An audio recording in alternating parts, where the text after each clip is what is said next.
One of the limitations of the Raman effect is that it is a very weak phenomenon. About 1 in 10 to the power 7 photons undergo Raman scattering. Therefore, the Raman signal is very low from low concentrations of the analyte or poor Raman scatterers. Sometimes the high fluorescence from the molecules obscures the Raman signals. There are many reports of huge enhancement in Raman scattering from molecules absorbed on roughened or nano-textured metal surfaces. Initially, this enhancement was ascribed a higher amount of adsorbed molecules owing to large surface area. However, it was later shown that the increase in surface area is not as significant as the increase in the Raman signal. And this kind of Raman scattering enhancement is then acquired the notion surface enhanced Raman scattering or SERS. In many experiments, not only absolute values of scattered intensity increase, but the shape of the Raman spectrum exhibits differences from that obtained for the same molecule in the solution. In other words, different Raman lines experience different enhancement factors. Spectral modification of a Raman signal are usually attributed to chemical mechanisms, that is the bonding interaction between an adsorbed molecule and surface metal atoms, and charge transfer process between a molecule and metal surface. In 1997, a breakthrough in SERS sensitivity was announced by two groups independently reporting on single molecule detection by means of SERS. These experiments provided evidence that local enhancement factors of scattering rate can reach values up to 10 to the power 14 to 15 times, which is significantly greater than the ensemble averaged enhancement factors, which is of the order of 10 to the power 6 or 8. Purely electromagnetic theory based on incident field enhancement cannot explain single molecule Raman detection experiments. Density of states contribution was proposed in addition to standard electromagnetic search theory. These figures show the calculated Raman scattering cross-section enhancement factors for a single molecule with attached to a spheroidal and spherical silver nanoparticle. The molecular position, its dipole moment orientation and incident field orientations are located on these curves. In this calculation, only the local field enhancement factor is considered.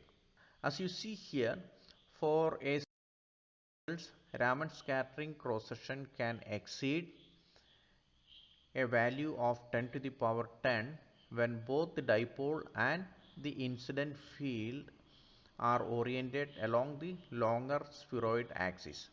Least enhancement is observed for a spherical particle and orthogonal dipole and field orientations.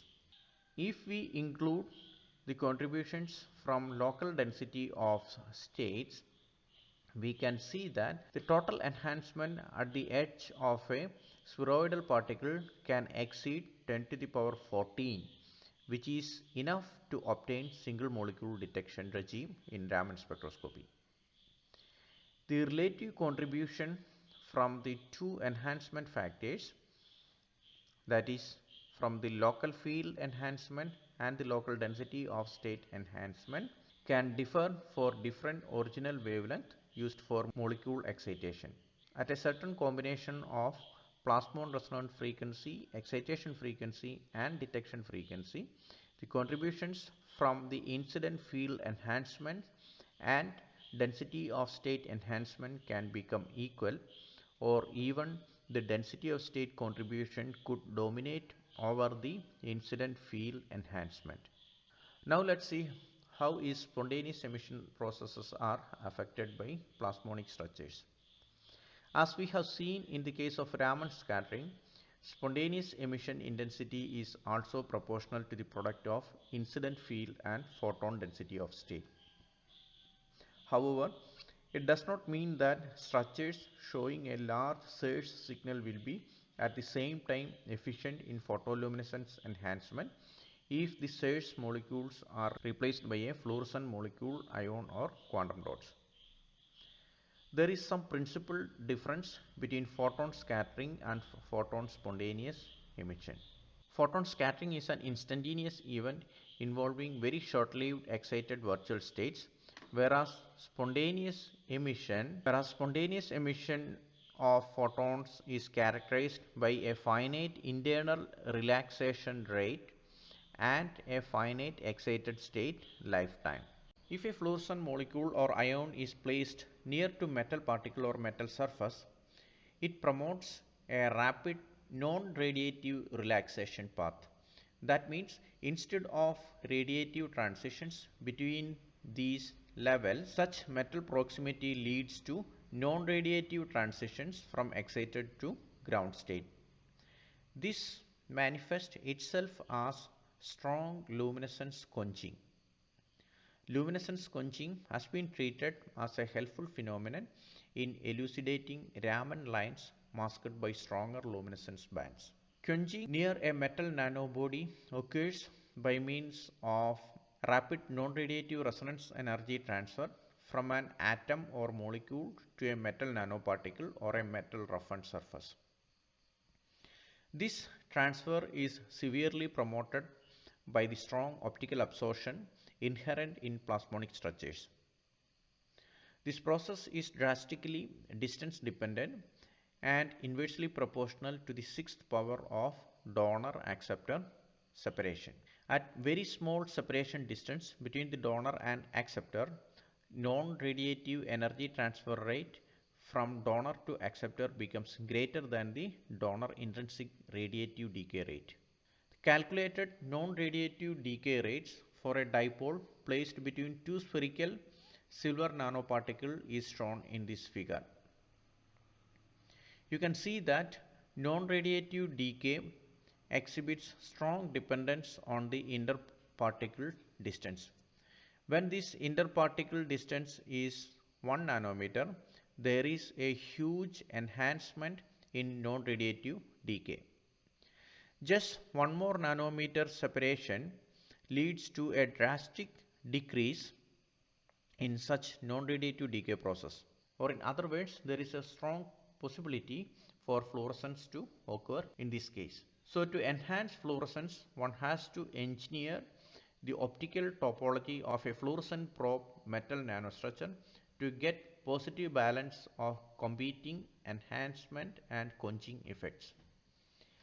In other words, the luminescent probe is to be displaced at a certain distance on metal nanobodies at a point where quenching is yet negligible, but field and density of state enhancement is still present.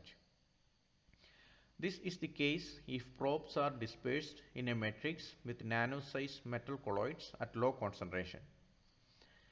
Another case involves using a dense metal surface by adjusting a spacer between a probe and surface. This figure shows the photoluminescence spectra of Eu3+ ions in sol-gel films containing silver nanoparticles.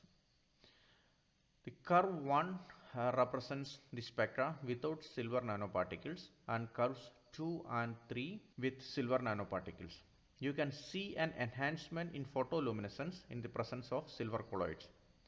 This luminescence enhancement instead of quenching is achieved by controlling the average spacing between ions and colloids in the film.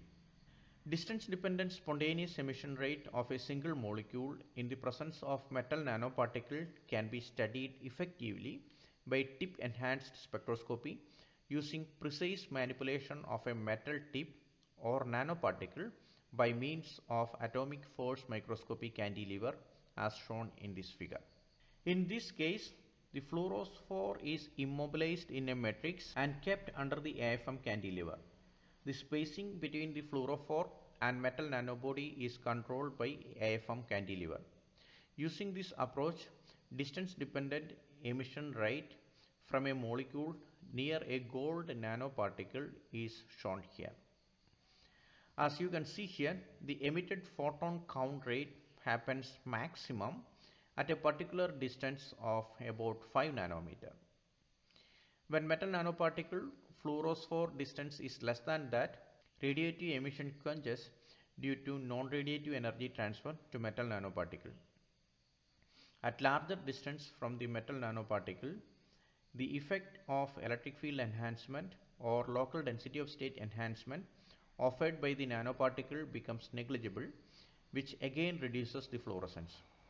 So the bottom line is that it is possible to enhance spontaneous emission from molecules with intrinsically low quantum yield with metal plasmonic structures by properly manipulating the separation between metal nanoparticles and fluorescent molecules or atoms.